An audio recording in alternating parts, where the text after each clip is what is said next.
Salut, mesdames et messieurs. Hey, quelle belle journée pour passer du temps dehors, dans la nature, qui est d'ailleurs, selon moi, le meilleur des thérapeutes, autant médicinal que psychologique.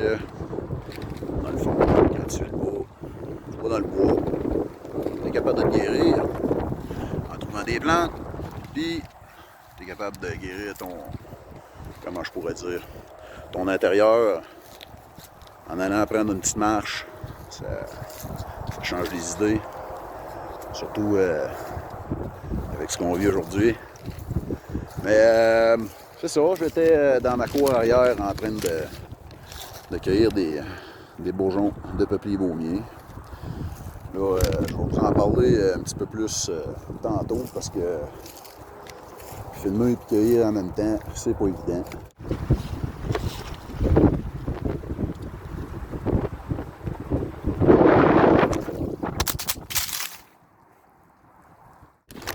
Mon petit sac de papier ici.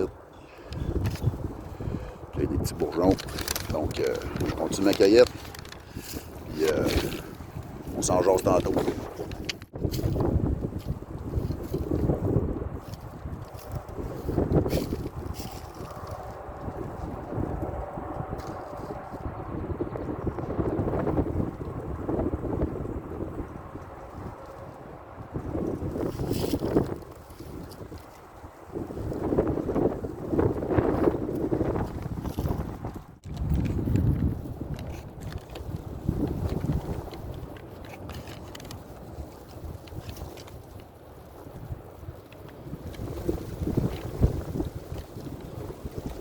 Ça sent-tu bon en plus? Ouais, ça sent.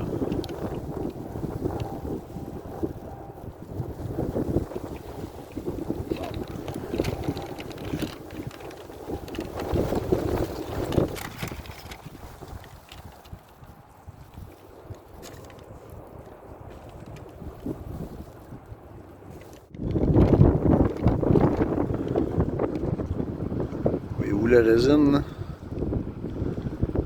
Voyons. Ah ouais, focus.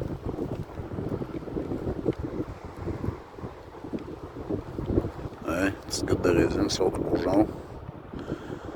Ça se trouve être ça. Qui est médicinal. Qui contient de la salicine qu'on retrouve aussi dans l'aspirine. Wouhou!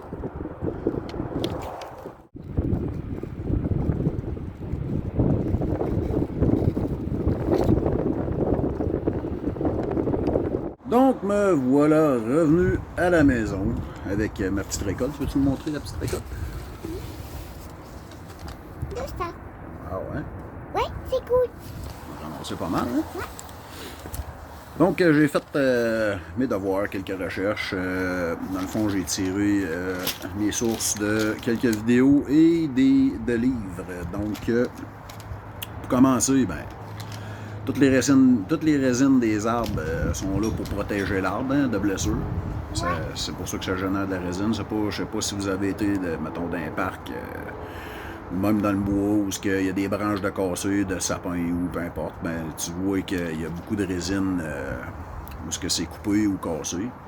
Donc, c'est ça, la résine sert à guérir l'arbre. Donc, pour illustrer ce que je parlais tantôt, la guérison avec la résine, dans le fond, quand tu coupes une branche, ben, on peut voir ici, la résine, ça fait pas longtemps que c'est coupé, là. Mon voisin qui fait le ménage, qui trime ses arbres. Donc, guérison,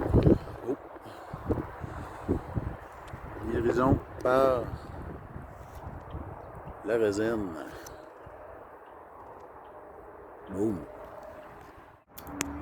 Ce qui est le fun, c'est que les qualités de guérison des résines s'appliquent bien aux humains. Donc,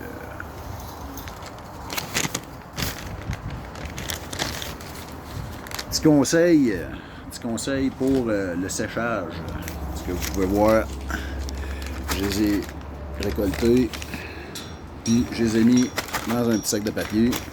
Parce que c'est toi qui les as mis dedans. Parce que c'est vraiment gommeux. Donc, La résine sort avec la chaleur, donc il faut le sécher doucement, lentement, loin des sources de chaleur. Hier, dans le fond, je les ai cueillis, je les ai mis dans un plat de plastique. Je les ai pas mis proche du soleil, rien, puis le fond du plat est déjà gommeux. Fait que si vous voulez sauver vos paniers, vos plats, faites-les sécher dans un sac de papier. Côté cueillette, ben, toujours faire attention de faire une cueillette responsable. Dans le fond, tu peux les cueillir durant l'hiver, la deuxième moitié de l'hiver, à peu près vers février jusqu'au printemps, avant que les bourgeons ils rouvrent. Dans le fond, le best, c'est de récolter le 1 tiers, puis de laisser le 2 tiers, puis de varier les secteurs. À moins que, mettons, je sais pas, mouton de terre à bois, puis t'es en train de te faire un chemin, puis il y a du peuplier baumier dans ton chemin, puis ils vont être coupés, ben garde, tu les coupes, puis jette-les pas. Ça te fait du beau chauffage, puis en même temps, ben, profite-en pour récolter tous les bourgeons. Ensuite, la comestibilité. Les bourgeons éclos sont comestibles. Ben, moi, en arrière, ben là, ici, dans mon coin, il fait fret encore, fait qu'ils ne sont pas encore éclos. Mais les bourgeons sont comestibles, mais il faut y aller avec modération, parce que ça contient de la salicine. Étant donné qu'ils sont des transporteurs de pollen, ils contiennent beaucoup de protéines et d'autres bons nutriments, comme des sucres, gras, amidon, fibres comestibles. Tous les acides aminés qu'on a besoin, en plus de 40 vitamines et minéraux. Wow! Hein? Pas pire. Ils sont comestibles l'automne et l'hiver, mais les jus du printemps améliorent l'expérience. C'est pas mal le cas avec tout. Au printemps, c'est meilleur. Ils peuvent être séchés, moulus en farine, mis dans n'importe quel repas, cru ou cuit, même mis en entier dans une soupe, un peu comme l'orge, dans le fond, les bourgeons.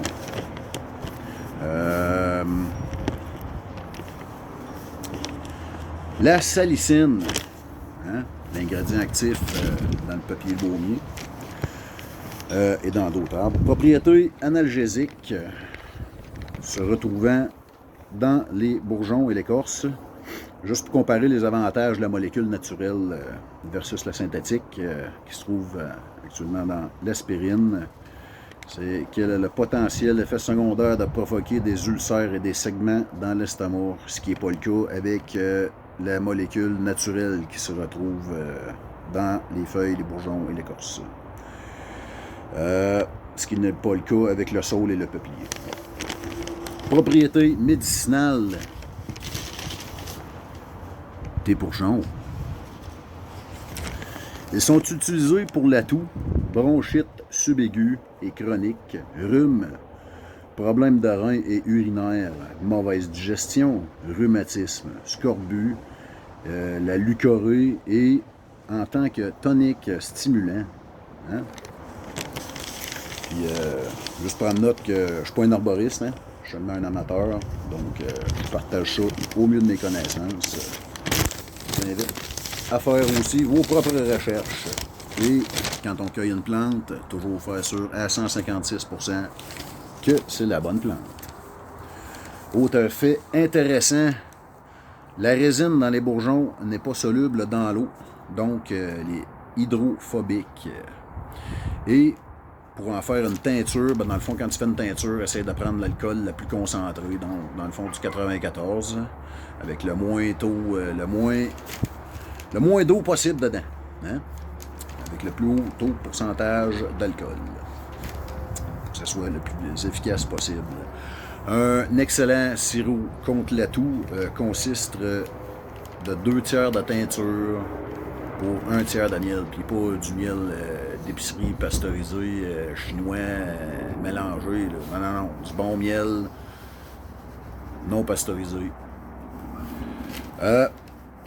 La teinture des bourgeons est aussi efficace pour réduire la lactation excessive quand la production de lait maternel excède la demande du bébé. Wow!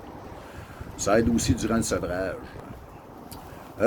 Les bourgeons ont des propriétés vulnéraires, donc qui guérissent les blessures et ont longtemps été utilisés dans les baumes pour les brûlures, coups de soleil, douleurs arthritiques plaies de lit, les plaies de lit quand tu es couché trop longtemps, là, les plaies de lit d'hôpital ou peu importe. Les engelures, maladies de la peau telles que l'eczéma. Et en tant que Vicks maison, qu'on se barge le chest, puis qu'on se met sur le bord du nez. Donc, si tu fais un baume à partir de papier baumier, ça fait un job, supposément. Une poignée de bourgeons était traditionnellement bouillie dans du gras de chevreuil ou du gras d'ours par les peuples autochtones, justement pour faire leur baume.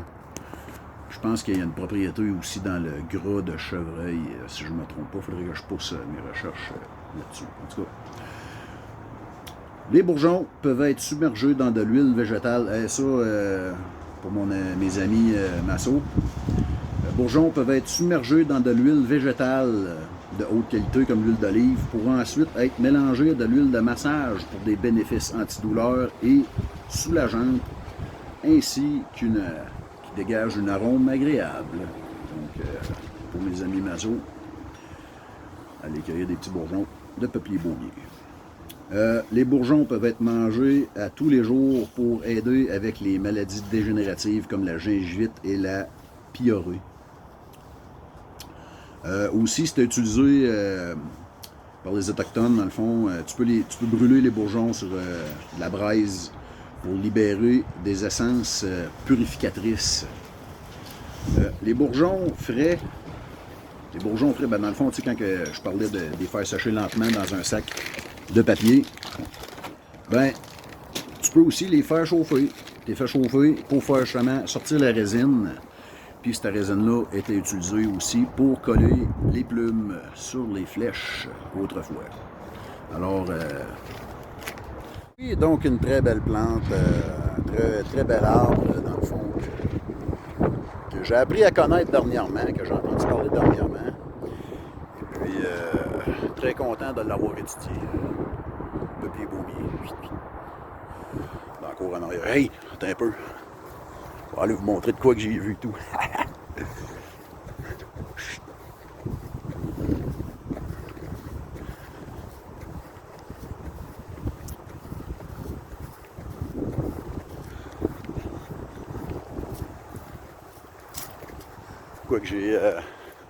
Quoi que c'est ramassé là l'année passée. J'ai planté du plantain et d'autres affaires, mais comment est-ce qu'il pousse?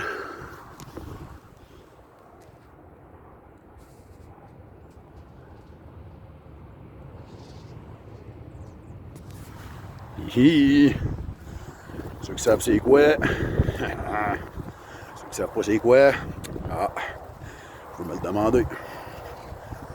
Donc, sur ce, passez une très belle journée. Faites attention à la nature, car c'est la vôtre aussi.